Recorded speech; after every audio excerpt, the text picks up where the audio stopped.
দুর্গাপুর কাণ্ডে গ্রেপ্তার আরও এক।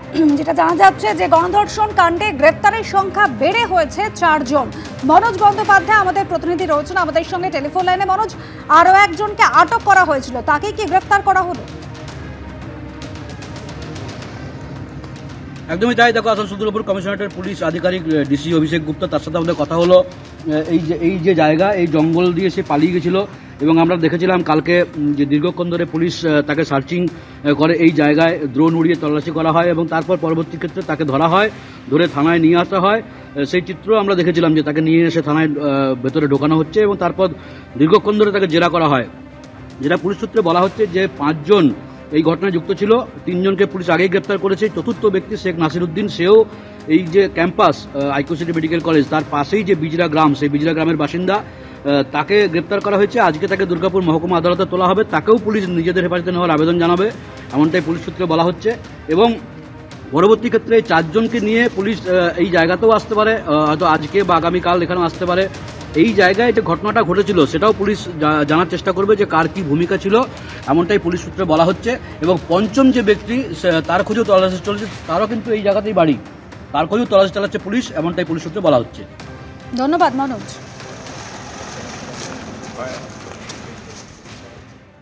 দুর্গাপুরে ডাক্তারি পড়ুয়াকে গণধর্ষণের এই অভিযোগ প্রকাশ্যে আসতেই কড়া নিন্দা করে বিবৃতি দিয়েছেন রাজ্যপাল সিভি আনন্দ বোস। রাজ্য প্রশাসনকে দোষীদের দ্রুত গ্রেফতার করার নির্দেশ তিনি দিয়েছেন। এ ধরনের ঘটনা বন্ধ না হলে এই ধরনের ঘটনা বন্ধ করার জন্য উপযুক্ত পদক্ষেপ তিনি করবেন, এমনটাই বিবৃতিতে জানিয়েছেন।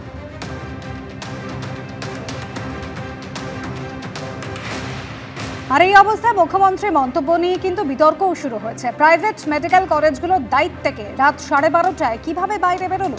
দুর্গাপুরের মেডিকেল কলেজে ডাক্তারি পড়ুয়াকে গণধর্ষণের অভিযোগ সামনে আসতে মুখ্যমন্ত্রীর এই বক্তব্য জোর বিতর্ক শুরু করেছে। There is a forest area. So whatever I have received the prima facie report and police is searching all the people and nobody will be excused. Whoever is guilty, they will be punished strictly. 3 already arrested. Whatever the girls given the statement, it is a private college. The matter nobody is supporting. It is shocking. She was studying in a private medical college. So all the private medical college, whose responsibility? How they came out in the night at 12:30? I am shocked to see the incident. But private medical colleges also is to take care for their students, and especially the girl child at night time. They should not be allowed to come out in the outside. They have to protect themselves also. Police তো বাড়িতে বাড়িতে গিয়ে বসে থাকবে না। বাংলায় আমরা zero tolerable. বিভিন্ন রাজ্যের ছেলেমেয়েরা যেখানে পড়তে আসে এবং তাদেরও আমি অনুরোধ করব রাত্রিবেলা না বেরোতে, কারণ পুলিশ তো জানতে পারে না কে কখন রাত্রিবেলা বেরিয়ে যাচ্ছে। কেউ যদি রাত্রি 12:30টায় বেরিয়ে কোথাও যায়, ঘটনাটা নিন্দনীয়। আমি ঘটনাকে সাপোর্ট করছি না, যে যেখানেই যেতে পারে তার অধিকার, কিন্তু সবার একটা, যারা হস্টেলে থাকে তাদের একটা সিস্টেম আছে। মমতা বন্দ্যোপাধ্যায় যখন এই মারাত্মক ঘটনার পর বেসরকারি মেডিকেল কলেজের দায়িত্ব মনে করাচ্ছেন, তখন পাল্টা বিরোধী দলনেতা শুভেন্দু অধিকারী উদাহরণ দিচ্ছেন এনডিএ শাসিত রাজ্যগুলো। তিনি বলছেন মহিলাদের সুরক্ষা মহিলাদেরকে দেখে নিতে হবে। তো উনি পুলিশ মন্ত্রী আছেন কেন? সূর্যাস্তের পরে দোকান, অফিস, আদালত সব বন্ধ করে দিন লকডাউনের মতো, তাহলে মহিলারা বাড়িতেই থাকবেন। উড়িষ্যা, উত্তরপ্রদেশ, আসাম, অন্ধ্রপ্রদেশ এনডিএ রুল স্টেটে ধর্ষকদের জমা নিয়ে খরচ করে দেওয়া হয় 24 থেকে 48 ঘন্টার মধ্যে। মুখ্যমন্ত্রী এই মন্তব্য নিয়ে সমালোচনায় সরব হয়েছেন সিপিএম নেতা সুজন চক্রবর্তী।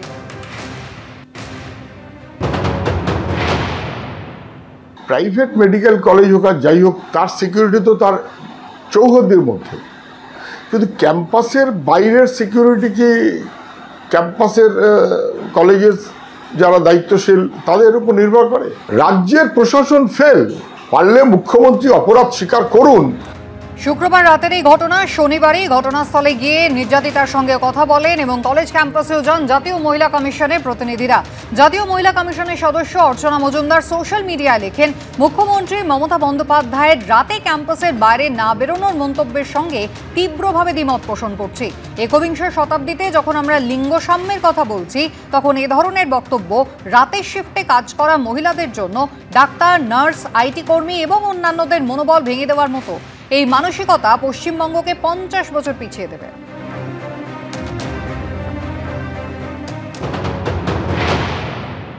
মেয়েদের এই যে উনি বলেছেন রাতের বেলা বেরোতে দেওয়া না দেওয়া বা ক্যাম্পাসের বাইরে না যাওয়া, এটা আমি একেবারেই মানতে পারছি না। একটা মেডিকেল কলেজে যে মেয়েটি ডাক্তারি পড়ে, সে ডাক্তার হবে, সে রাতের বেলা তাকে কি আপনি তালাচাবি মেরে ঘরে রেখে দেবে না, সে ডাক্তারিটা রাতের বেলা করবে না?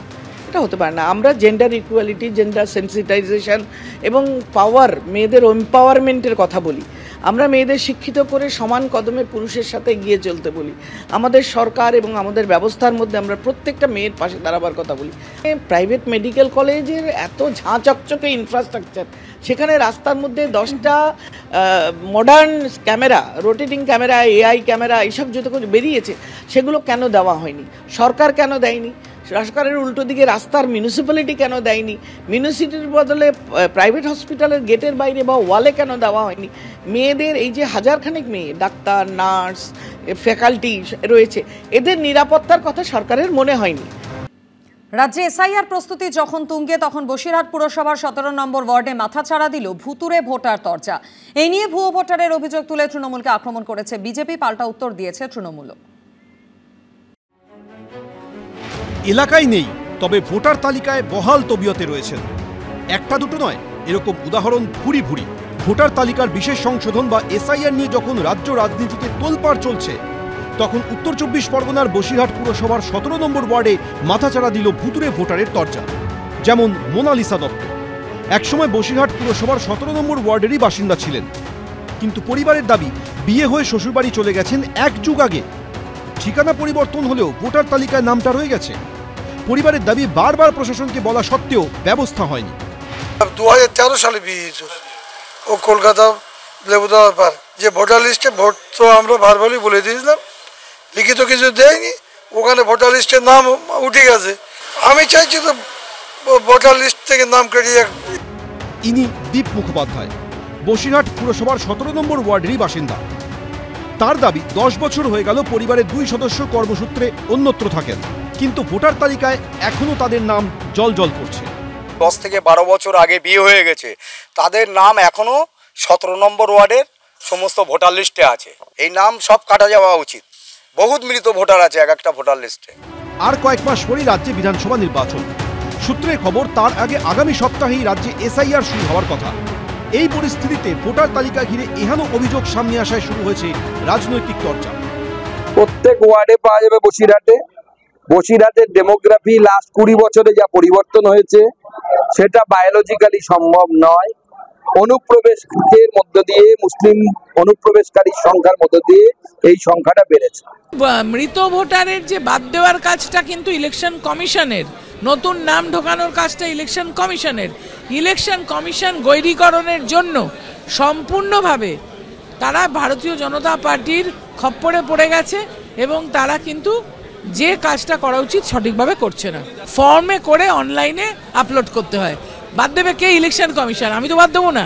তাহলে ইলেকশন কমিশনের কাজ ইলেকশন কমিশন না করলে দায়টা ইলেকশন কমিশনের উপরে পড়ে। জেলা প্রশাসন সূত্রে দাবি, যদি কেউ নাম বাদ দেওয়ার জন্য আবেদন করে থাকেন, তাহলে তা খতিয়ে দেখা হবে। সমীরণ পাল, মুন্না আগরওয়াল, এবিপি আনন্দ।